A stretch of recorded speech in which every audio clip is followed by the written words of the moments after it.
Muy, pero muy buenas noches. Hoy el presidente Trump, que está a punto de hablar a la nación, acaba de obtener una reñida, pero no por ello menos importante victoria en el Congreso. Ha sido aprobado por un voto, igual que ocurrió en el Senado, el que él llama el gran y maravilloso proyecto de ley. Podría ser una de las tantas traducciones. Tenemos hoy con nosotros de nuevo aquí a Alejandro Galguera, que es contador público, ya ustedes lo han conocido, ha estado, creo que está la tercera vez, ¿no? Así que un gustazo, ¿no? Se lo hemos robado a uno de nuestros queridos amigos, Andrés Alburquerque. Un saludo para Andrés desde aquí. Y tenemos también a Julio Chilling, analista político, politólogo, filósofo. Le encanta discutir conmigo de filosofía. Ahí cuando el programa se va por la filosofía, yo digo, ¿qué está usando? Claro.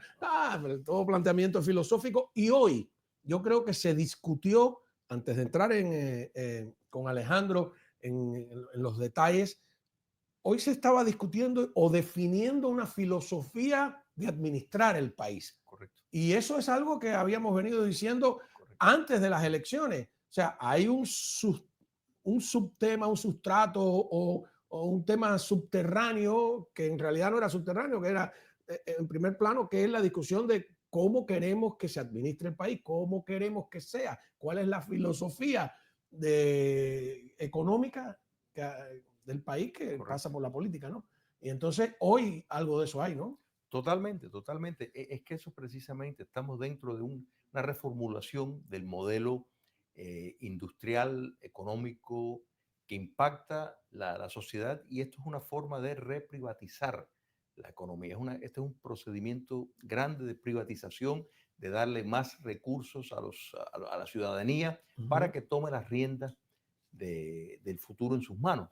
Y particularmente esa clase que ha sido tan golpeada, que ha sido la clase media, o sea, la desinformación que estamos escuchando de que esto privilegia a los billonarios. Bueno, primero, casi todos los billonarios son demócratas. Y segundo, más bien en términos de porcentaje, quien más privilegia es a la clase media, y toda la programación está enfocada hacia eso. Por eso yo creo que esto es una gran victoria para el país, para el ciudadano común, mucho más que para Trump. Trump tal vez encabezó, sin lugar a duda, el esfuerzo, pero aquí representa, como tú bien dices, Juan Manuel, está representada una tendencia filosófica que cree en la iniciativa individual por encima de la acción pública, que entorpece en gran medida la inversión privada y lo que puede llegar a ser el sector privado. Vamos a ver el momento en que el presidente de la Cámara pues anuncia el resultado de la votación. Adelante. On this vote, the yeas are 218, the nays are 214. The motion is adopted.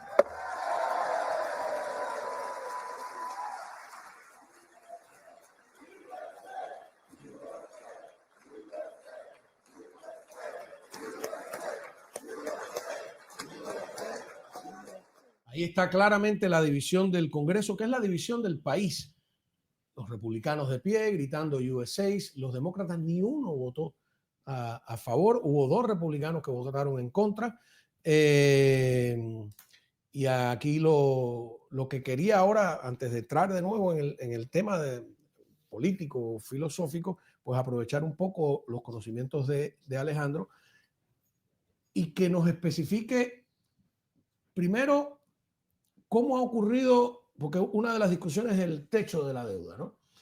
¿Cómo ha ido creciendo ese techo de la deuda, presidente tras presidente, sea demócrata o republicano? Tenemos una gráfica que él trajo para explicarnos esa discusión antes de entrar en los detalles de qué traería como mejora o como, depende, o como crítica posible este proyecto que todavía no sé calificarlo. Yo decía, no es el presupuesto, es un proyecto de ley al presupuesto. No es el presupuesto en sí, ¿no? No es el presupuesto, definitivamente es un bill que tiene que ver con el presupuesto, pero se trata de mejoras, como decía Julio, a la clase media. Se enfoca muchísimo en la clase media, no la clase rica, sino que impulsa ese mercado norteamericano, impulsa ese pequeño empresario que es quien constituye básicamente la mayor producción de los Estados Unidos. Un porcentaje altísimo de los negocios norteamericanos son pequeñas empresas, no son las grandes corporaciones. Y en cuanto a la deuda, si vemos... A ver, tenemos la gráfica ahí. A ver. Y explícame un poco esta gráfica que has traído. ¿Qué es esto? A ver. Bueno, esta es la deuda... De 31 trillones. Sí, es la deuda actual del gobierno de los Estados Unidos. Y ¿Qué vemos azul al principio, chiquitico que es? Ese es Carter, la presidencia de Jimmy Carter. Ajá. Y después tenemos, segundo, lo rojo representa republicanos y lo azul representa el Partido Demócrata, o sea, la presidencia demócrata y la presidencia republicana. Es decir, vemos después, el segundo es Reagan, después tenemos a Bush. Va aumentando. Correcto. Todos se han visto obligados a aumentar el techo de la deuda, que quiere decir aumentar la deuda. Sí, todos se han visto... ¿Qué es decir aumentar el gasto público? Es correcto, están aumentando la deuda. Después tenemos a Clinton, después tenemos a Bush, hijo, después tenemos a Obama. Obama está en azul, ¿la que es el correcto. Antes penúltimo. Después en rojo tenemos a Trump, 1.0. Y después tenemos a Biden. ¿Va a subir ahora? ¿Va a seguir subiendo igual? Va a seguir subiendo. Garantizado tenemos un déficit de 2 trillones que hay que pedir prestado. O sea, el gobierno gasta 7, ellos obtienen 5. Esa diferencia de 2 fija, hay que pedir prestado el dinero. ¿Y cuando lo pides prestado, con intereses? Sí, con intereses. ¿Qué es lo que te traga? Con intereses. Y el paquete Bill presume que va a aumentar a la deuda algún número entre 3 punto algo y tan alto hasta 4.8, pero en 10 años. A ver, Trump tiene una contradicción ahí, porque está hablando de disminuir el gasto público, disminuir la deuda, y al final no lo logra, aunque vamos a ver qué pasa con todos estos, para mí, modo de ver, beneficios fiscales. Pero los demócratas también entran en una contradicción, porque ellos, igual que están criticando este proyecto de ley, si el proyecto de ley no hubiese aumentado el techo de la deuda, hubiese tenido que hacer una cantidad de recortes tipo terapia de choque, como le decían en América Latina, y también estarían criticando. Y del otro lado republicano, pues pasa lo mismo. Entonces, ¿no se ha politizado demasiado el asunto? La política no puede escapar el argumento de todo, igual que la filosofía. Pero tenemos que ver que esto... esa gráfica que yo los miraba y me parecía como estaba mirando el muro que van a poner en la frontera sur. Así, pues yo dije, ese es el muro. Hay que primero mirar y tomar en cuenta en base al % del Producto Bruto Nacional. O sea, no podemos mirar solo en números cerrados, sino qué %, porque a medida que la economía crece... O sea, que cuando Carter, la producción de Estados Unidos era... inferiorísima comparado a después de Reagan. Después de Reagan, correcto. Quiere decir que eso es una manera muy importante de mirarlo. En parte, el gran fastidio que tiene el presidente Trump con el señor Powell de la Reserva Federal es por el tema que estamos pagando muchísimo más en intereses porque él no quiere bajarlo. Entonces, o sea, Trump... Lo que pasa es que el mandato de la Reserva Federal, uno de los 2 mandatos, es impedir la inflación. Y si baja los intereses, la fórmula económica básica te dice que va a subir la inflación. Pero la inflación está baja. O sea, la inflación está baja y yo creo que es un lujo que se puede dar. También el contexto histórico es importante. Cuando miramos la era de Reagan, hubo una inversión en llevar a cabo la guerra contra el comunismo soviético que sin duda ayudó a tumbar a la URSS. O sea, hubo una inversión en defensa extraordinaria. El porcentaje del crecimiento... galaxia, ¿no? Correcto. Que gracias a eso, es más, gran parte de la medicina, la tecnología, proviene de la investigación que se hizo para desarrollar el sistema de defensa de iniciativa, que dicho sea de paso está en el Big Beautiful Bill como parte de hacer el Golden Dome. O sea, yo creo que todo el mundo ha visto Israel, lo que ha estado ocurriendo, y dice, esto es maravilloso. Ese fue el sueño de Ronald Reagan. Aparte, los soviéticos lo estaban preparando también. Los soviéticos estaban, y en gran medida lo que llevó a los soviéticos, y esto es un contexto que viene a nuestros días, a buscar alguien que pudiera tal vez frenar la carrera de los Estados Unidos, es que le llegó informe que los Estados Unidos en 10 años iba a poder tener la capacitación de tener un ataque nuclear exitoso y que los soviéticos no iban a poder responder. Entonces buscaron los acuerdos de paz corriendo. Entonces es una inversión importante que los Estados Unidos haga, y eso sin lugar a duda eleva el costo. Pero muchas de las cifras que hablan de lo que será el déficit que esta programación va a producir, está basado en el 1.8% de crecimiento real del Producto Bruto Nacional. Y quiero dar unas cifras porque hay que entender que los recortes, y aquí entramos en la parte filosófica, los recortes estimulan a la economía, al crecimiento económico. El promedio, por ejemplo, de crecimiento bajo Ronald Reagan, después de los recortes, fue del 4.3%. Mantén en mente la figura del 1.8, que es basado en todas las cifras que estamos viendo, que si va a haber un déficit en 10 años, está basado en un crecimiento de 1.8. El promedio de Ronald Reagan fue 4.3. El promedio de John F. Kennedy, que también promovió y logró pasar recortes de impuestos, fue del 4.9%. Los recortes de Bush II, el 2.8% del promedio de crecimiento. Calvin Coolidge en la década de los 20 logró el 2.6%. El silencioso. Estuvo en Cuba, por cierto. Estuvo en Cuba, fue el primero que fue a Cuba. 2.6%.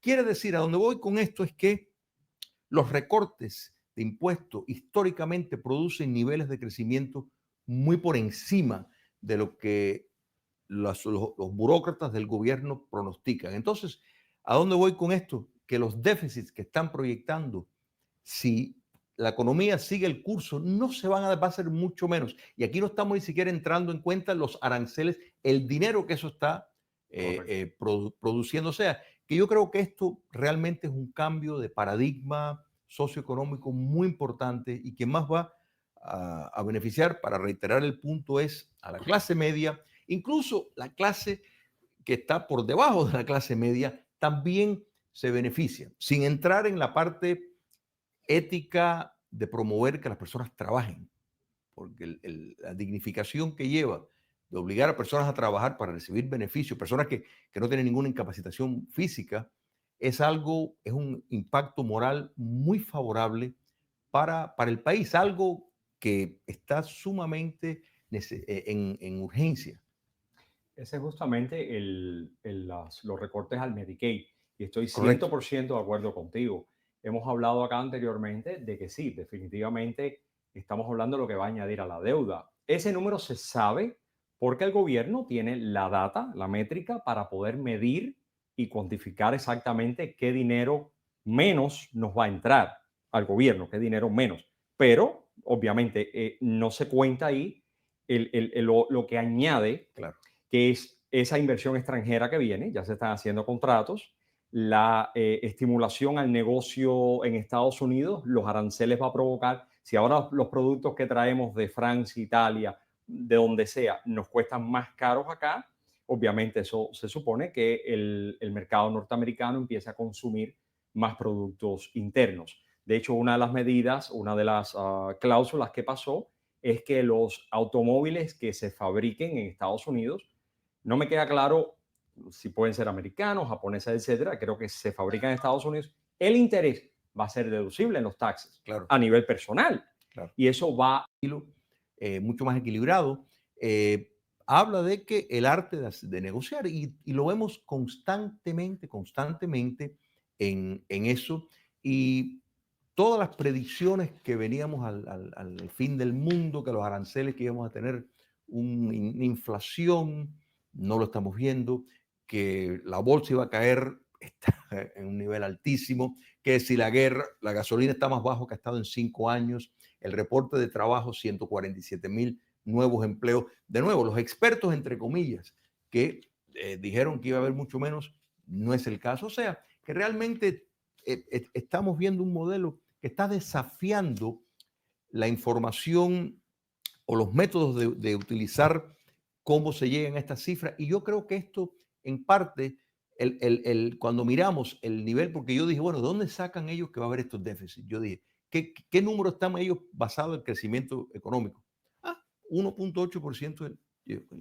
Por favor, el motorizar la economía, el facilitarle a personas que no tengan que pagar impuestos sobre dinero overtime, o sea, de trabajar más de las 40 horas, sobre los impuestos, que la gente ya entonces no tiene que mentir. Vamos a ver precisamente que Alejandro trae pues una enumeración de algunos de los detalles específicos, ¿no? Que trae este gran y maravilloso proyecto de ley, ¿no? The One Big Beautiful Bill.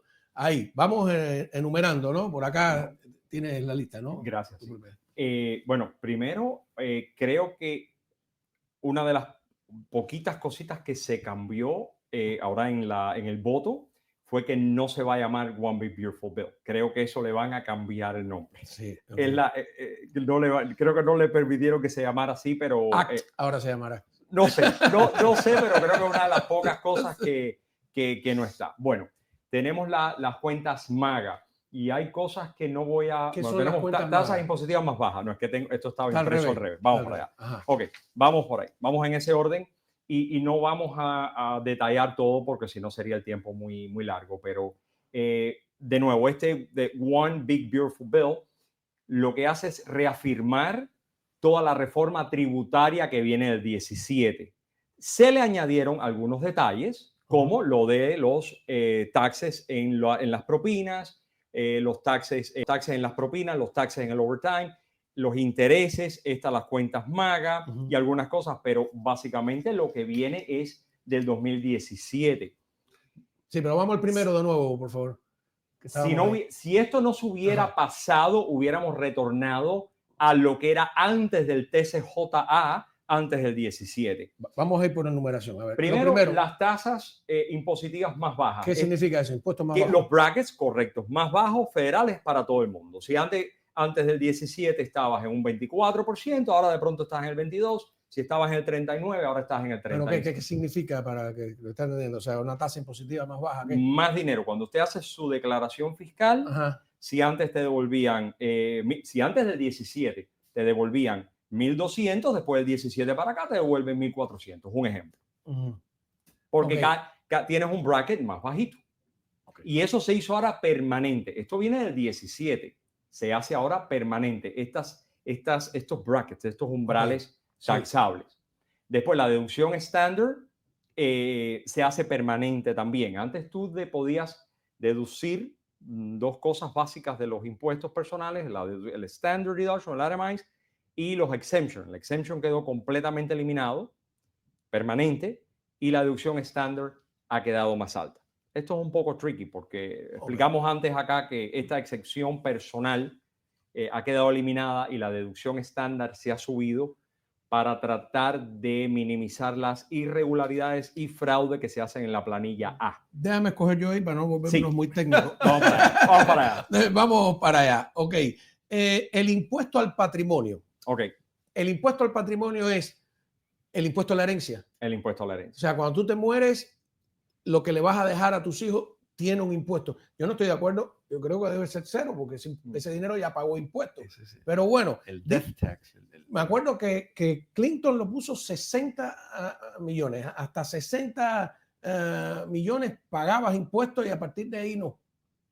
No recuerdo la ley de Clinton. No. Y ahora hasta lo que lo han reducido es a 15 millones. Bueno, antes de todas estas reformas tributarias eran 7 millones que están exentos. ¿Qué significa eso? Solo es al revés. Era 7, ahora es 15. O sea, ¿qué significa esto? Que si tú dejas un patrimonio de 14 millones de dólares, por ejemplo, no va a pagar taxes, ese patrimonio, ese estate, no va a pagar taxes, porque hasta ahí es exento. O sea, tu hijo puede heredar esos 7 millones sin impuestos. Correcto. Y puede ser efectivo, propiedades, joyas, autos, etc. Patrimonio en general. ¿Y antes era? 7. Sí. Por encima de, si dejabas a tus, Y ahora va a hijos, ser a tus 15. herederos, más de 7, por encima de eso pagaba taxes. No tengo ese problema, ¿no? Pero para preocuparme, pero fíjate, aquí hay un punto, y me alegro mucho que Alejandro es contador. Disculpa, para las grandes fortunas es un dolor de cabeza, ¿eh? No. Estamos hablando que si te quitan el 60%, que es lo que... 40% de taxes. A partir de ahí pagan el 40%. A partir de ahí, hasta 15 millones. El 40% de las grandes fortunas es otra fortuna. Por eso es que las personas que están en ese nivel no van a decir, bueno, está bien, espero que me den el tajazo. Buscan un contador, un abogado de impuestos, claro, y reparten la torta para evadir esto. Entonces, esa es la realidad. O sea, el pensar que personas económicamente pudientes van a dejar sus activos acá, no, lo ponen fuera del país, se lo dan, lo dividen en diferentes instrumentos que existen legalmente. Entonces, no tiene sentido. Es que ahí estoy yo totalmente de acuerdo contigo. Esa es una filosofía socialista. Porque toda la idea, yo leí una vez que era que las fortunas no se quedaran de generación en generación en las mismas familias. Y entonces, ya habíamos hablado el otro día, cuando tú sacas las familias de hoy millonarias, no son las mismas familias de la época de Ford. Hay 3 o 4 familias que sobreviven, ¿no? Como es el chiste ese que decíamos de el padre hace la fortuna, el hijo la dilapida y el nieto ya la desaparece por completo, ¿no?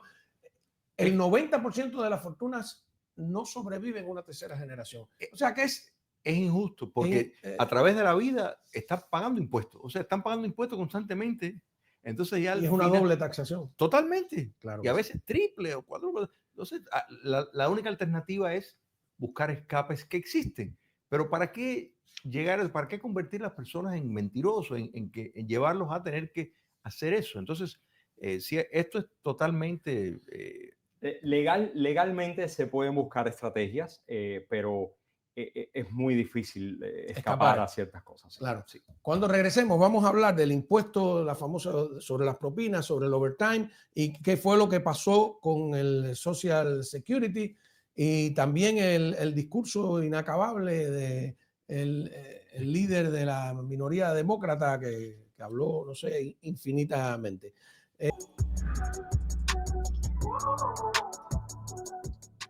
A ver, continuamos hablando y esperando que el presidente Trump de un momento a otro, ¿por dónde tú dices que estaba? En Iowa. En Iowa, ¿no? Que hable sobre esta victoria política, sin duda, apretada, pero eso no importa. Al final pasó. Y yo me pregunto, ¿es verdad que se trata de la rebaja masiva de impuestos más grande como la califica el propio Trump? Sin lugar a dudas. Sí. Menos taxes, menos taxes al individuo, los brackets que hemos hablado. Tenemos el Qualified Business Income Deduction, sin ponernos técnicos, es un crédito, un descuento en la planilla personal, pero eso viene a los pequeños negocios. Su Chapter S, las LLCs, cuando tienes este tipo de empresas, no corporaciones. ¿Cuánto van a rebajar a las LLC? Tienes un 23% hasta un 23% de la utilidad limpia que quede en el negocio. Eso no existía antes del 2017. Eso era temporal. Se ha ratificado ahora, queda permanente. Entonces, si usted tiene una pequeña empresa, incluso no tienes que tener una empresa. El que maneja Uber, que no tiene un S Corporation, que no tiene nada. Sencillamente lo que se llama un sole proprietorship, una planilla C dentro de tus taxes personales, también tienes ese descuento. Y esto antes no existía, esto viene del 17. Y con la 1099...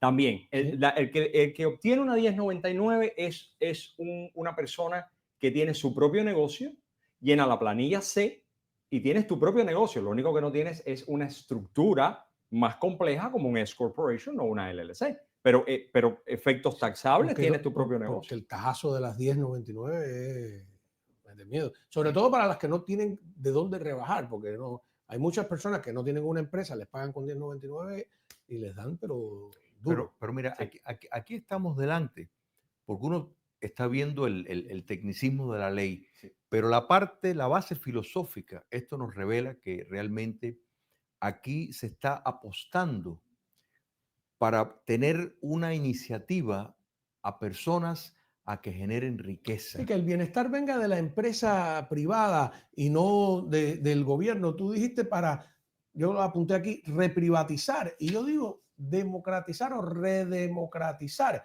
Porque, a ver, imagínate en Cuba, ellos dicen que quieren privatizar la educación, quieren privatizar la salud, etcétera. Yo digo, no, quieren democratizarla, porque cuando el que la administra de manera monopólica es el Estado, no es un sector que se maneje democráticamente. O sea que en la medida que tú le entregas a los ciudadanos y al individuo, pues a las fuerzas vivas, que es una palabra que se usaba en los años 50, que a mí me parece que vale la pena revitalizar, tú estás democratizando la economía. O sea, no solo basta que sea que democratizar la política, hay que democratizar Pero la es que economía.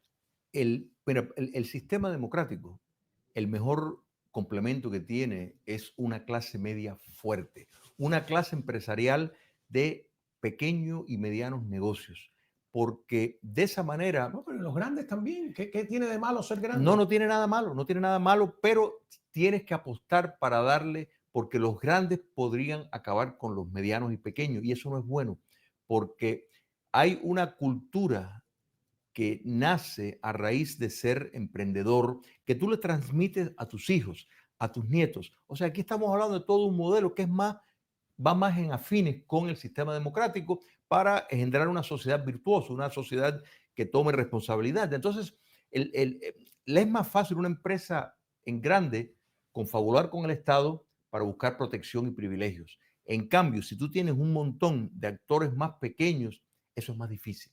Entonces, hay que tener un sistema, en mi apreciación, que facilita y privilegia la generación de empresas medianas y pequeñas, porque es una forma de mantener un dinamismo que solo lo logras de esa manera. La sociedad civil es más fuerte y eso es la esencia del sistema democrático. Si no llegas a tener dos clases, una élite oligárquica que vive muy bien y el resto de personas, y no es casualidad que muchas de las personas que están muy bien promueven esquemas sociales de ayuda social al punto que la persona entonces ya no tiene incentivo para trabajar y eso nunca lo quieres. Pero fíjate, ese discurso que tú estás criticando tiene muchos ecos y muchas tribunas también. Una tribuna importante fue el líder de la minoría demócrata que habló, como decía, infinitas horas y que de alguna manera yo creo que en este trozo que vamos a ver del discurso, pues enarbola esas ideas que, ¿por qué no? Yo creo que son socialistas. ¿Qué piensa usted? A ver. I feel the obligation, Mr. Speaker, to stand on this House floor and take my sweet time to tell the stories of the American people. And that's exactly what I intend to do. Take my sweet time on behalf of the American people, on behalf of their health care, on behalf of their Medicaid, on behalf of their nutritional assistance, on behalf of veterans, on behalf of farmers, on behalf of children, on behalf of seniors, on behalf of people with disabilities, on behalf of small businesses, on behalf of every single American.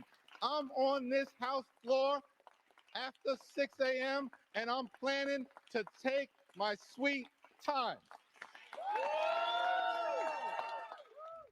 Que ahí hay un problema, ¿no? Para el receptor medio, que ambos partidos parecen hablar en nombre de las mismas personas y de los mismos grupos. Entonces, ¿a quién le creemos? Pero la gran diferencia es la política que proponen. Ajá.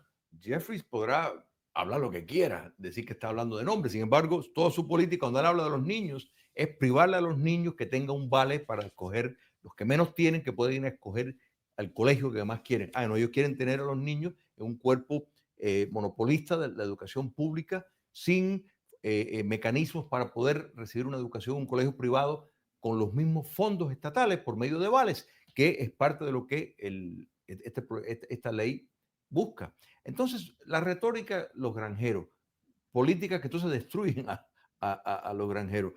Habla de los veteranos, cuando a la misma vez todo lo que están firmando y poniendo en ley son mecanismos que no cuidan de los veteranos, por eso que los veteranos en gran masa votaron por el Partido Republicano.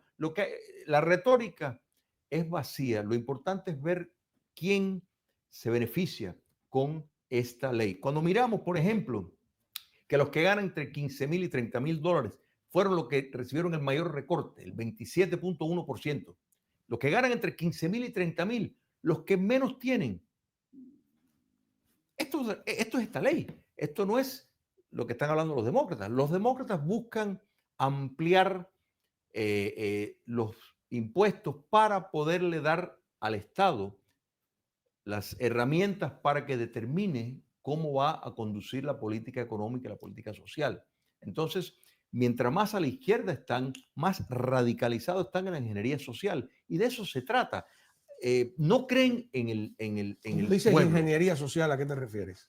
De querer tener una sociedad en acorde con lo que piensa una élite minoritaria que determina que ellos pueden determinar qué es lo que tú debes de pensar. Y el ensayo que... La creación del hombre nuevo del Che era ingeniería social. Totalmente, por supuesto que sí. Lo que vimos del coronavirus, eso fue un ensayo de ese control autoritario donde, fíjate que se criminalizó la opinión médica que contradecía que al final tuvieron razón los que dijeron esta política no va a funcionar, y de prueba es que los países como Suecia, como Taiwán, que no cerraron las economías, tuvieron tasas de mortalidad mucho mejor que la de otros países. Entonces, esto hay que entenderlo, de que aquí hay toda una visión filosófica que es lo que marca y es el motor de esta política. Entonces, el señor Jeffries, la gran discusión que hay, que yo creo que tiene que haber corrido un urólogo, porque si estuvo 8 horas sin ir al baño, yo imagino que... No, está al revés, está muy bien, ¿no? Bueno, no sé, porque yo pienso y tomando agua. Y tomando agua, exacto. Tomando agua. Contrario, ¿no? Sí. Lo primero que vino a mente, bueno, pero ahí habrá un truco de cámara, porque como... ¿Qué pasa con la sección 199A? ¿Qué es? Eso es una de las cosas más importantes en este paquete tributario. Eso no existía antes. Eso es para los pequeños negocios. Y eso es una sección que hay que estudiar también bien y planificar a nivel corporativo. Es Corporations LLC, no corporaciones, vamos a decirle, en contabilidad. Si ganas en ciertos umbrales, todo ese tax federal va a estar exento, pero vas a estar exento del tax federal. Disfrazado de contribución, ¿no? Pero si ganas mucho dinero, o sea, si eres un camarero que ganas, digamos, creo que es a partir de $150,000 o algo así, un salario muy alto, ya pues ese beneficio no lo vas a poder tomar. ¿Por qué tú vas a desestimular que alguien tenga un dinerito extra para sobrevivir? O dos dineritos extra, da igual. Esa palabra es precisamente, o sea, el incentivar o quitarle el estímulo a trabajar, a producir, a ganar más de cierta cantidad, porque entonces entras en un umbral diferente que en porcentaje tienes que pagar más. Es delirante, ponte a pensar eso. Pero el discurso de la izquierda es muy efectivo, porque entonces dice, estás protegiendo a los ricos, estás defendiendo los intereses de los ricos y no de los pobres. Pero es apelar a la envidia, pero mira... No a la envidia, peor que eso, yo creo que es apelar a algo que es falso, cuando tú bajas los impuestos. O sea, ¿qué gano yo con que la empresa tenga que pagar, en la que trabajo, tenga que pagar más impuestos? ¿Qué gano yo como empleado? Pero mira, te desestimula a... No, digo yo, a lo mejor el aumento de salario que venía no puede ser porque no puede ser. Claro, te dan un tajazo empresarial tremendo. Pero mira, quería hacer hincapié en la importancia de enfatizar en las corporaciones S y las LS. Prácticamente todas tienen, el dueño es una persona o un grupito de personas. Las corporaciones C, las megacorporaciones, esas no fueron beneficiadas en proporción como las corporaciones S y LLC, las pequeñas. Esto es fundamental, esto nos deja ver hacia dónde va.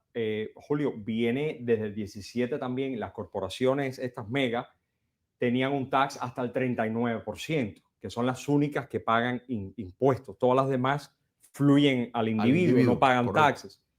Venía y Trump lo bajó del 39 a un 21% fijo. Eso viene también, eso sí viene permanente desde el 17. Y la idea es que estas megacorporaciones regresen a Estados Unidos a producir acá porque van a tener menos taxes. Claro. Es que, mira, la idea de los recortes, Sí, las rentas al Estado suben. ¿Me explico? O sea, sí. porque esto uno no puede mirar una ecuación en un sentido estático, es dinámico. Entonces tú rebajas los impuestos, pero la economía crece. Tanto individuos como empresas pequeñas, medianas, grandes, tienen más dinero. Ujú. Las arcas al Estado incrementan. O sea, que el objetivo de crecer, Kennedy, a mí no me gusta citar mucho Kennedy porque a mí Kennedy no me gusta, pero sí dijo una marea alta eleva todos los botes y es verdad.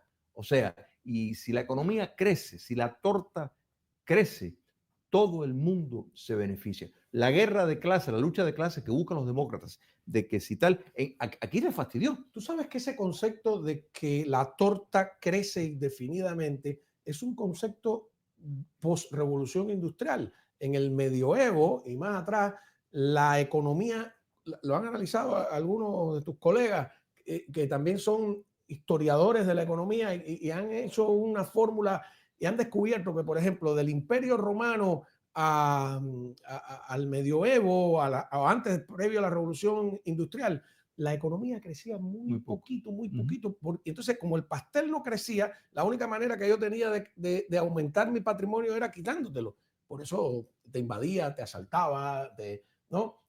Esa idea del pastel que crece, que crece, que crece, que crece, es una idea típica del capitalismo. Es una revolución de verdad tremenda, ¿no? La posibilidad de que ya yo no tengo para tener más que quitarte tu trozo, sino sencillamente. Y la idea también esa de reinvertir el dinero.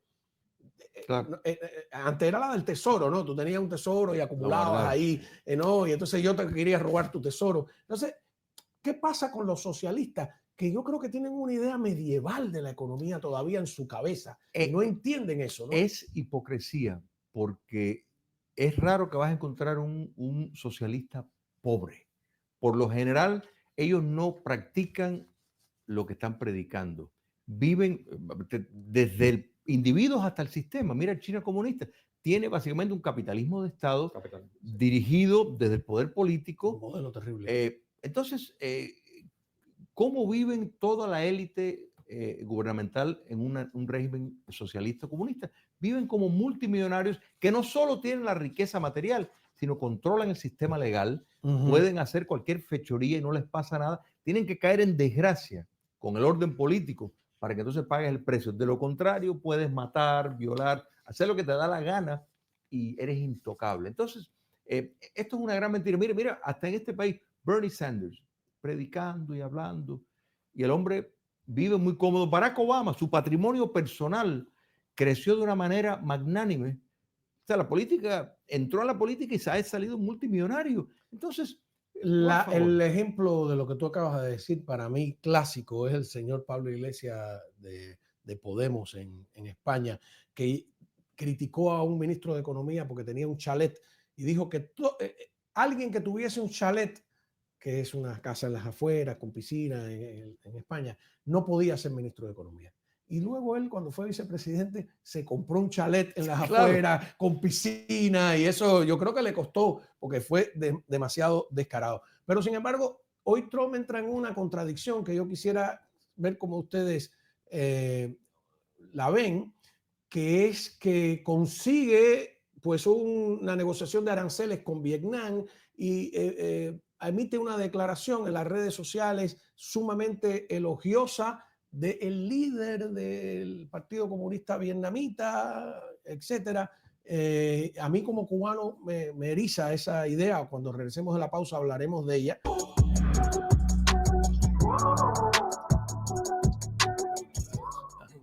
Bueno, muy bien. A ver, estamos hablando de libertad, de democracia. Donald Trump hoy se felicitó y además públicamente de haber hecho un buen trato. Yo no tengo dudas de que es un buen acuerdo de aranceles, sobre todo para Vietnam. Ojo, porque esto de arancel cero es una fórmula que ha funcionado. Y a mí me molestó, la verdad, porque entonces dice que se congratula de anunciar que ha hecho este tratado con la República Socialista de Vietnam y el respetado líder de esa república, que es un dictador comunista. Yo una vez le pregunté al embajador de Gran Bretaña en Vietnam si las relaciones comerciales con Vietnam habían debilitado o fortalecido al Partido Comunista. Él reconoció que había fortalecido al Partido Comunista. Entonces, ¿qué ganamos con fortalecer a ese régimen que tiene esa fórmula peligrosísima de capitalismo monopolizado por un solo partido? ¿Cómo defender a Trump ahí? Está difícil. No, yo no lo puedo defender. Yo creo que eso a mí me causa una repugnancia extraordinaria porque lo que tú mencionas es un régimen comunista. Lo único que pudiera ver que Trump está usando esto estratégicamente contra China, porque Vietnam y China tienen una rivalidad milenaria y... Bueno, y que ha llegado a las armas. Exacto. Entonces, en ese contexto es como único se puede entender, pero sí, me causa una repulsión extraordinaria porque es un enemigo, es más, el caso de Vietnam particularmente, más de 50,000 soldados estadounidenses murieron por el comunismo vietnamita, de modo de que me causa una repugnancia más aún. Lo único que pudiera pensar es que lo está utilizando como pieza de negociación contra China. Así todo, yo no lo haría. Y mucho menos anunciarlo o sea, en ese lenguaje, ¿no? En ese lenguaje. Me callaría y punto. Si lo tuviera que hacer. Bueno, yo muy de acuerdo con Chile. Hay muchísimas cosas que Trump dice que a mí particularmente no me gustan, tan sencilla como, por ejemplo, contra Powell, que, ok, no te gusta, destitúyelo, no lo puedes destituir. La ley no se lo permite. Correcto, salvo casos excepcionales. Pero habla, es un poco derogativo lo que a veces habla y es una persona que al final del día él puso ahí y me parece mal. No obstante, sí, en lo que estoy de acuerdo, esta es mi opinión. Trump probablemente es una de las personas que más linaje económico ha estado en la presidencia de los Estados Unidos. Trump es una persona que no llegó ahí siendo senador, siendo burócrata. Trump es una persona que tiene imperios dentro y fuera de los Estados Unidos. Lo mismo tiene una tienda de relojes online que la tiene ahora, que tiene real estate en todos los países del mundo, que ha tenido un certamen de belleza. Es un graduado de economía también, por cierto. Su major es en economía. Y es una persona que tiene un conocimiento económico, en mi opinión, más profundo que muchas otras personas o muchos otros presidentes. Tiene un equipo muy fuerte también, coincido con Julio. Creo que detrás de eso tiene que haber una política de poder lograr lo que él quiere.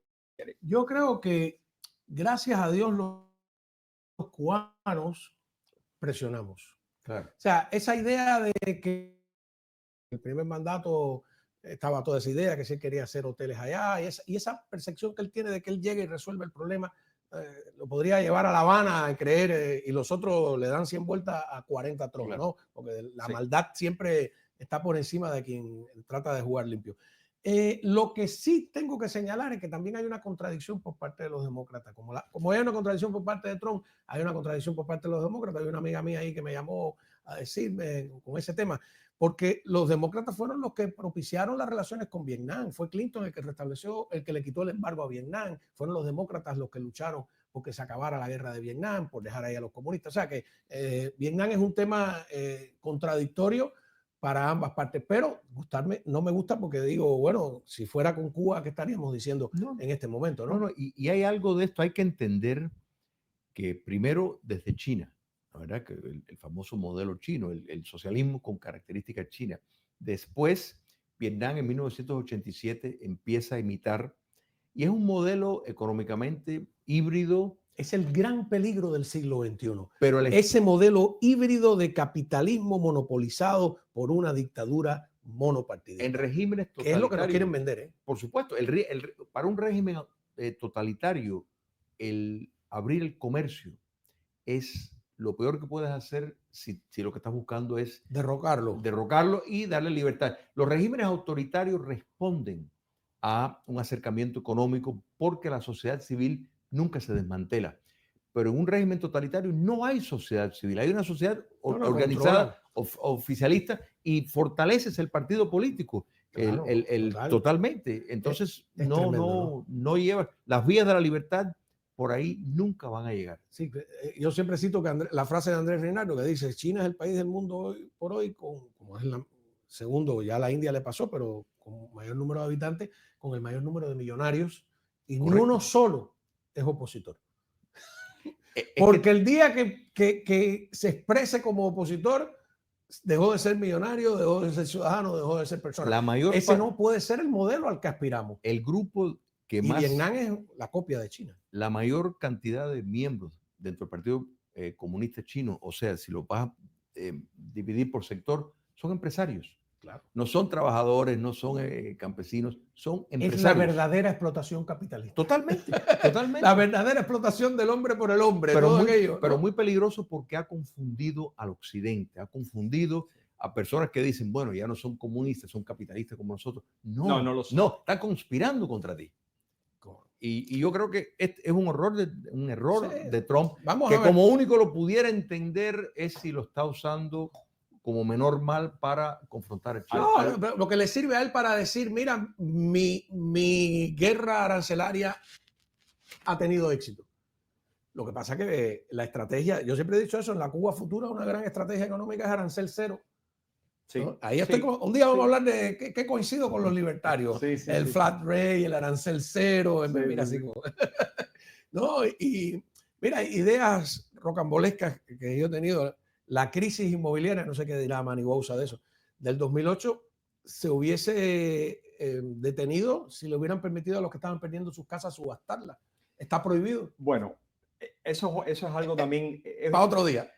Muy interesante porque tenemos lo que es el monetary easing. Aquí se viene creando una inflación globalizada desde hace muchos años, donde sean los activos... nos toca para otro día. No, los negative interest rate que pasaron en otros países y el problema... Vamos, nos metemos ahí en camisa. Sí. Otro tópico. Alejandro Galguera, CPA, contador público con nosotros. Julio Chile, ¿tienes un evento? Correcto, el julio 19 y 20 de este mes, la segunda feria del libro cubano, va a ser... Que mira, que yo que siempre digo que no me invitas, me invitaste y te tuve que decir que no porque estaba en este tormento de crear el nuevo canal, pero me hubiera encantado de estar ahí con todos los autores del exilio, ¿no? Pero eso va a ser el 19 y 20 de julio, este mes, sábado y domingo en el centro de recreo de West Miami. La entrada es completamente gratis, de 9 de la mañana a 5 de la tarde. Van a ver una feria más de 30 del libro del exilio. Del exilio cubano. Van a ver más de 30 escritores. A leer en una esquina, como en el parque de los discursos de Londres. Y exhibir tus libros. En un lugar excelente. El primero se llevó a cabo en FIU hace 10 años y este va a ser en West Miami. El próximo será con menos espacio entre uno y otro.